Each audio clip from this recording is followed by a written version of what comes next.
has had the best set of cameras that you can get on a smartphone. And since it launched, it's also had some major updates on top of that. But the iPhone 13 Pro and iPhone 13 Pro Max are on paper Apple's single biggest camera upgrade since the very first iPhone. So we've got 12 short categories, and through them, we're going to find out, side by side, who is the 2021 camera champion. And right off the bat, the iPhone 13s are a bit of a turning point. Because in every single camera test that I've done for like the last 5 years, Apple has always lost points for lack of camera features, software modes, and just fun things to do. But with the iPhone 13 Pro, Apple has added photographic styles to reframe shots for your preferences. They've added a macro mode, which has changed how close you can focus on things from 10 centimeters to now 2 centimeters. And cinematic video, which I'd say is not perfect, but it's by far the best attempt a company has had at this concept. Samsung still has more features. That phone can technically record 8K video. It can shoot from multiple cameras at the same time, but I would say that this iPhone does push the battle of software modes, at least ones that people would use, to about a draw. But Samsung does get an early win here in the form of zoom. So the iPhone 13 Pros have a 3x optical zoom camera. It is a step up from last year's phones, which capped out at 2.5x, but it's not looking particularly promising up against Samsung, who has both a 3x and a 10x optical zoom camera built in. And so, unsurprisingly, if you wanted to zoom in some crazy distance like 30 times, Samsung's is going to be somewhat usable. The iPhone's is going to look like a water painting. The only caveats I would add to that though are, 1, for me at least, most zoom photos that I take are probably not 30 times, but more like 5 times or 7 times. And when you're using zoom ranges like that, and you're not activating Samsung's specialized 10x optical zoom camera, to be honest, they're pretty comparable. And actually, iPhone's 3x zoom camera does actually get you a little closer to subjects than Samsung's 3x zoom. And also too, just the simple fact that for some reason, iPhones seem to be the only phones that can seamlessly switch to their zoom cameras without lagging. So I'd still give this category to Samsung, but only slightly. Oh, and just a reminder, I have literally bought 10 iPhone 13s myself to give away to you. Rules to enter that are in the description below. Now, the other category that I'm just sort of used to handing to Samsung is macro. You bring that phone close to a subject and it'll automatically switch to its ultra-wide camera, which can now focus really close. And not many phones have been able to compete with that till now. With the 13 Pro, Apple has added in the same feature, and it works in an almost suspiciously similar way, but it can get even closer. While Samsung can focus at up to around 3 centimeters away from the subject, the iPhone can do 2 centimeters. You can take really small things and just blow them up to large proportions. I found this very useful. But more often than not, Samsung's result is a little crisper, and that's just as important. Roughly a draw. But okay, I think it's time we address the Tim Cook in the room. Thank you very much. See, a huge part of the iPhone 13 Pro's selling point specifically centers around the new camera sensors on them and how much more light they can let in versus the last generation. Apple quoted figures of up to 2.2 times better low light performance. 2.2 times. That should be at least 2 generations worth of improvement. So, here's some low light. How's the performance? Well, my very first observation was, I started off by taking a couple of quick photos in ultra low light, and I was quite surprised to see that Samsung was not just ahead, but was actually pulling in a whole extra layer of detail. Plus, I was on the lookout for how much brighter my iPhone photos were about to be, you know, because they quoted 2.2 times more light, but to be honest, Samsung's brightening power also seemed to be way higher. But then I realized something. I realized that while Samsung defaults to capturing for between 3 and 9 seconds when you're using night mode, Apple has set this new iPhone to only ever capture for between 1 and 3 seconds. I think they do this because capturing for shorter periods of time does mean that you're less likely to move your hands and blur the photo. And you can see the benefit in some shots, but it also means that by default, you're not getting nearly the full night mode experience. Check this out. This is that same scene from earlier. And this is what happens when you manually force both phones to capture for 10 full seconds. The iPhone goes from about equal, sometimes worse, to way ahead. This room was literally pitch black. I couldn't see anything.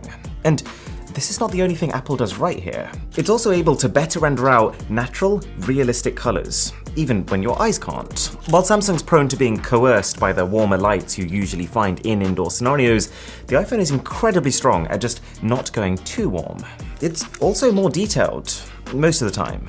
That said, Samsung's ultra-wide is better about 60% of the time, as is of course its 10x zoom camera. But Samsung's 3x zoom camera doesn't work well in the dark, so up until you get to 10x, actually the iPhone zoom is better. And just to reiterate, I've personally found that even in the shots where the iPhone's ultra-wide is potentially not as strong, if you force both phones to capture for 10 seconds, Apple benefits much more than Samsung does from that extra time.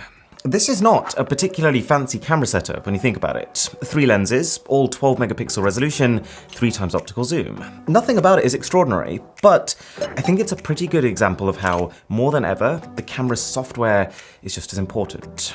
That said, it's also an example of how Apple's software can be patronizing and not conducive to better photos. Now, one thing that Apple has always done well is portrait mode. However, credit where due, when I first tested the S21 Ultra in January, portrait mode was disappointing. But thanks to a few key updates where they've clearly buckled down on it, it's slowly become one of the better phones for it. In fact, the software on the Samsung feels really good now. I think Apple just edged it out because of how its 3x zoom camera is a little better than Samsung's 3x zoom camera, and the 3x zoom is generally how you would take portraits.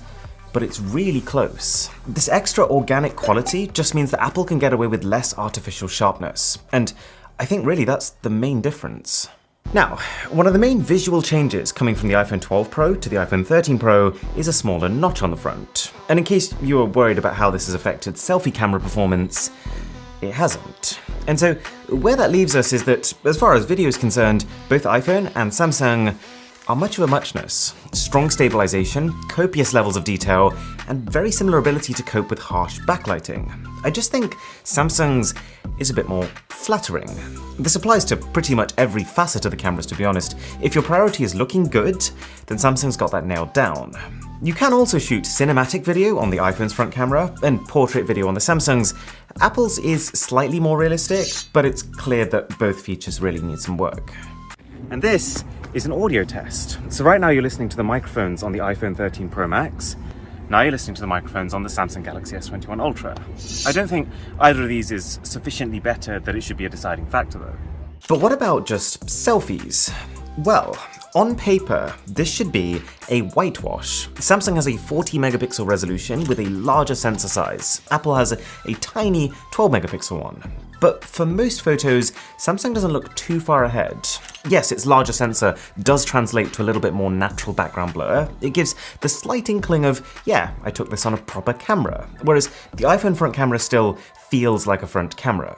But for most shots, there's not that much in it. And Apple's lens is wider, so slightly more room if you fancy a group selfie. But there's two things that I would say tip the balance in Samsung's favor. One being portrait mode. I think more often than not, Samsung selfie portraits are more accurate, with sharper edges. And this really solidifies just how much work Samsung has put into portraits. While they're not quite as good when taken on the rear cameras, the main reason why seems to be just the inferior quality of hardware on the lens being used. But on the front, where Samsung has actually put in the resources to create better hardware than Apple's, the results speak for themselves. And the second thing is that when you're in some indoor and lower light scenarios, I think the iPhone is too harsh. My guess is that because its selfie camera hardware is a little bit worse, it has to use more artificial sharpening, and so it's more likely to draw out every single imperfection you have on your skin. If someone started a dating profile with this photo, they'd probably get banned for violation. In a world of the unexpected, customers expect simple and personalized. With IBM, you can do both. Automating IT processes across clouds helps you save time so you can make sure your customers' needs are covered. Thanks for dropping by. Thanks for the orange.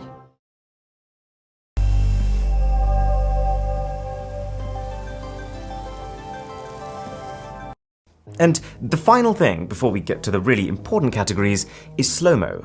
I used to get quite excited about slow-mo and the latest developments in it, but for the last few years, I've just had this distinct feeling that none of these companies care about it anymore. The feature has barely evolved, and we're still in the same position that we were in 2018. Both phones can shoot footage that's 8 times slowed continuously, and the quality is pretty comparable, but then Samsung's can go slower, being able to shoot short bursts of 32 times slowed footage. But the fact that this super slow-mo still looks like this in 2021, it's pretty criminal. Samsung can have this victory, but slow-mo as a category seems to be drifting into irrelevance. You can also take slow-mo on the front of both phones, but I'm yet to find a use for it. Okay, let's talk about photos. General daytime photos. It's a bit of a toss-up. In fact, no, it's a bit of a mess. Like, I wish I could tell you that there was a clear winner here, but honestly, even my preferences change literally every photo. For example, for a straight-up landscape, I prefer the poppy colors and slightly cooler tones of the Samsung. But on a technical level, the iPhone's image is just packed with detail.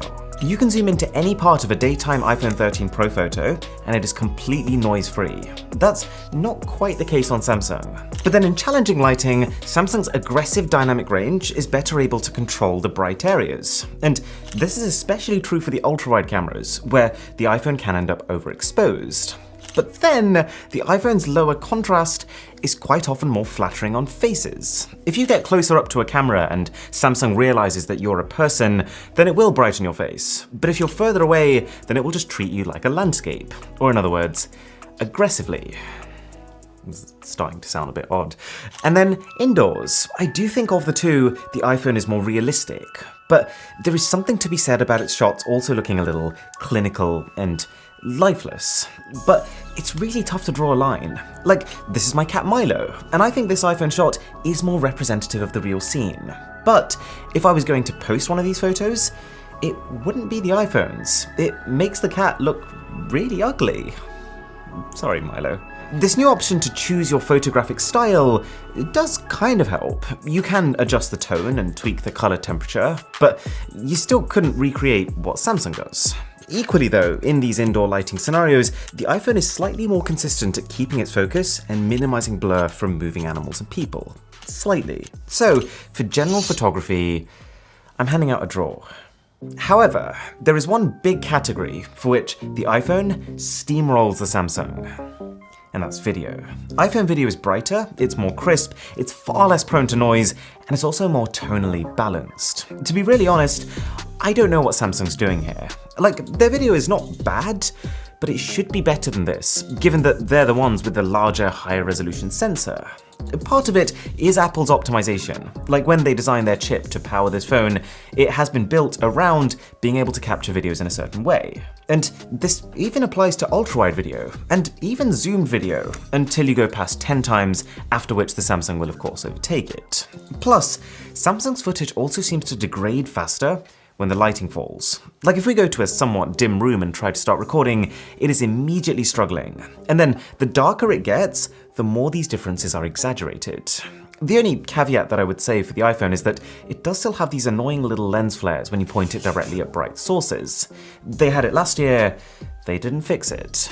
But yeah, for video, the iPhone wins in daylight, it wins in indoor light, it wins in low light. And so if you're one of those people who takes more video than you do photo on your phone, there is no better tool than the iPhone 13 Pro. And the final category before we pick a winner is stabilization. In 98% of cases, you'll probably find them identical. The differences only come when you push them to the extreme. Like, you try sprinting, then you will actually feel Samsung's advantage in this field. That lead can also be increased with the use of Samsung's Super Steady mode, but it caps your resolution at 1080p, which honestly, I mean, I've had this S21 Ultra for 7 months now. I've not once used it, because I'd rather have bouncier video than video that's literally a quarter of the quality. But yeah, I feel pretty comfortable handing stabilization to Samsung. So, who won?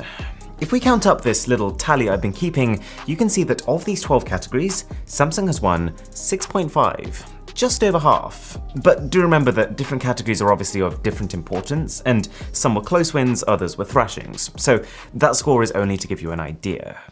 My gut feeling, having spent the last 4 or 5 days taking hundreds upon hundreds of shots with both of these, is that the Samsung has the potential potential to be more surprising. It's on balance the more amusing camera to use, both in terms of how expressive its images are and also the tools it gives you to achieve them. However, the iPhone 13 Pro is more reliable. It loses to the Samsung in things like slow motion and maximum zoom, but it won't lose in any of the big categories. Raw photos, raw videos are continuously strong and rarely falter. And the nighttime performance is a nice bonus. I wish I could give you a more concrete answer of which one wins outright, but hopefully you've seen that in this case it really does just depend. Don't forget to enter the giveaway, and this video was actually sponsored by Morning Brew, and it's probably not what you expected. It's not an app or a website or any kind of paid subscription, it's an email newsletter. So, here's the idea. You pop your email address into